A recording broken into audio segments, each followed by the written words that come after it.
Hello friends, महाशिवरात्रीच्या सर्वांना खूप खूप शुभेच्छा.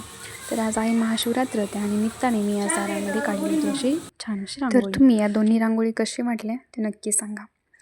तर आज आहे महाशिवरात्री, तर महाशिवरात्रीनिमित्ताने आयुर्वेदिक महाशिवरात्रीचं महत्त्व काय हे मी सांगते. तर चला जाणून घेऊया महाशिवरात्रीचं आयुर्वेदिक महत्त्व. महाशिवरात्री म्हणजे फक्त उपवास नाही, ही आहे आयुर्वेदिक डिटॉक्स नाईट. हलका आहार, शांत मन आणि जागरण यामुळे अग्निदीपन होतं.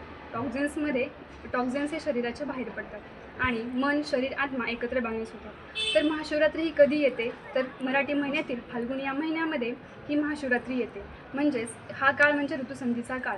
यामध्ये हिवाळ्यातून उन्हाळ्याकडे होणारा ऋतुसंधी ट्रान्सफर होतो, तेव्हा वातोचा प्रकोप होतो. त्यामुळे आपण उपवास पकडतो. पण उपवासामध्ये साबूची खिचडी न खाता आपण लघु आहार घेतला पाहिजे, कारण साबू हा पचण्यास जड असतो. असे आहे महाशिवरात्री म्हणजे निसर्गाकडून आरोग्याकडे जाण्याचा मार्ग. हर हर महादेव.